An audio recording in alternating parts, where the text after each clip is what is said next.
बस इन नेताओं का सिर्फ नेतागिरी बच गई है। ये लोग पैसे के बदौलत नेतागिरी करेंगे। जाति के आधार पर अपराधी का चयन होता है, गलत इनकाउंटर करते हैं। नीतीश कुमार तो सरकार चला नहीं रहे हैं। नीतीश कुमार तो लगभग सो चुके। अब ये सरकार चला रही है बीजेपी। गवर्नर साहब मुझे बुला है अभी तुरंत। मैं गवर्नर साहब से मांग करूंगा कि अब राष्ट्रपति शासन लगा दो। नमस्कार, मैं हूं अमित सिंह और आप देख रहे हैं फर्स्ट बिहार झारखंड। देखिए, बिहार की राजधानी पटना से बड़ी खबर निकलकर सामने आ रही है। आपको बता दें कि सुबह सुबह ही अपराधियों ने पारस हॉस्पिटल में बड़ी घटना को अंजाम दिया और उसके बाद खलबली मची हुई है। हरकंप सी स्थिति है कि आखिर बिहार में हो क्या रहा है। बिहार की राजधानी पटना में लगातार अपराधी बेखौफ बड़ी घटना को अंजाम दे रहे हैं और अब आज जिस तरह से अपराधियों ने लगातार जो घटना को अंजाम दिया और कहा जा रहा है कि अपराधियों ने हॉस्पिटल में घुस करके वार्ड में गोली मारी और उसके बाद देखिए लगातार हॉस्पिटल के जो स्टाफ हैं, जो डॉक्टर हैं और जो स्थानीय लोग हैं, उनके बीच हड़कंप सी स्थिति है। और सवाल उठ रहे हैं कि बिहार की सुशासन सरकार को लेकर के आखिर नीतीश कुमार की सरकार जो लगातार दावे करते रहे हैं बिहार में सुशासन को लेकर के, और कहा जाता है कि बिहार में मुख्यमंत्री नीतीश कुमार की जब से सरकार बनी है वो 3 ऐसी बातें हैं जिससे समझौता नहीं करते हैं, क्राइम, करप्शन और कम्युनलिज्म को लेकर के। लेकिन एक बार फिर से नीतीश कुमार के इन्हीं दावों की पोल खुलती हुई और लगातार बिहार में अपराधी एक के बाद एक जो है कई वारदात को अंजाम दे रहे हैं, कई आपराधिक घटनाओं को अंजाम दे रहे हैं और दिन दहाड़े बड़ी घटना। और आज जिस तरह से सुबह सुबह ही अपराधियों ने हॉस्पिटल में घुस करके जो घटना किया है, उसके बाद सवाल कई खड़े होते हैं। पुलिस को लेकर के सवाल है कि आखिर पुलिस की भूमिका क्या है। क्या पुलिस बिहार में मूक दर्शक बन गई है? बिहार की राजधानी पटना जहां पर सरकार बैठती है और उसके अलावा आपको बता दें कि जहां पर पुलिस मुख्यालय है, बिहार की राजधानी है, और यहां पर अगर इस तरह से सुरक्षा के इंतजामात इस तरह से नहीं होंगे, अपराधी अगर यहां पर बेखौफ घूमेंगे, और समझिए कि बिहार की राजधानी पटना के बड़े अस्पताल हैं, पारस हॉस्पिटल, और अगर वहां पर लोग सुरक्षित नहीं है, हॉस्पिटल में घुस करके गोली मारी जाती है।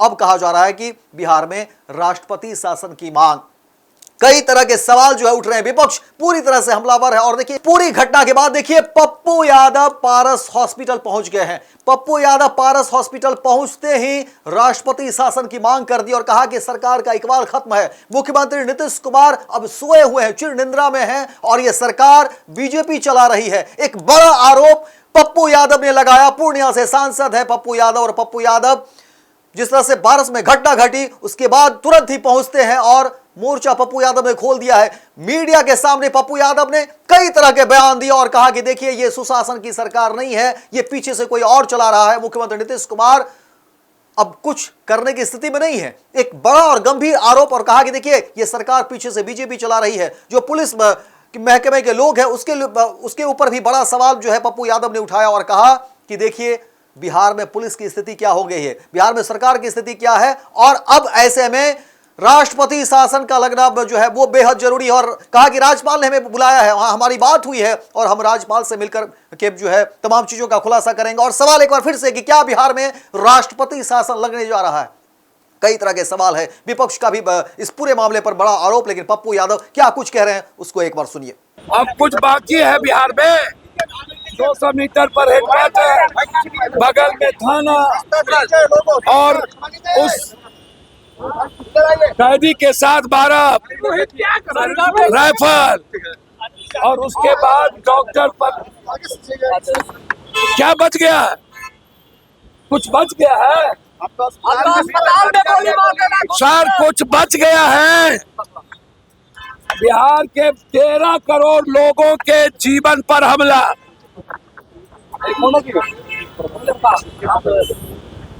बस इन नेताओं का सिर्फ नेतागिरी बच गई है। ये लोग पैसे के बदौलत नेतागिरी करेंगे। फिनिश कर देना चाहिए। कब चलेगी की गोली? जाति के आधार पर अपराधी का चयन होता है, गलत इनकाउंटर करते हैं, गलत शूटर बताता है।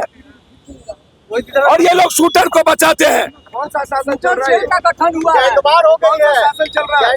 सर, कौन सा शासन? ये कोई शासन बचा है? अब भी कोई शासन है? बताया जा रहा है। ये लखीसराय में जाके ये माफिया राज खत्म कर रहे हैं। जी इधर वो बोल रहा है माफिया। अरे माफिया को पालते हो और माफिया राज खत्म करते हो। नीतीश कुमार तो सरकार चला नहीं रहे हैं। नीतीश कुमार तो लगभग सो चुके। अब ये सरकार चला रही है बीजेपी और हेडक्वार्टर के पदाधिकारी। अभी मैं गवर्नर हाउस जा रहा हूँ। गवर्नर साहब मुझे बुलाए हैं अभी तुरंत। मैं गवर्नर साहब से मांग करूंगा कि अब राष्ट्रपति शासन लगा दो। राष्ट्रपति शासन के जोगी तो अपने जात के क्रिमिनल को बचाता है। ये कौन मॉडल है? जोगी का मॉडल है पॉलिटिकल मॉडल। शूट आउट होनी चाहिए यहाँ। सर, कोई अपराधी ना बचे, मिटा देना चाहिए और हेडक्वार्टर से सारे पदाधिकारी को हटाना चाहिए। हेडक्वार्टर को चुल्लू भर पानी में डूब के मर जाना चाहिए।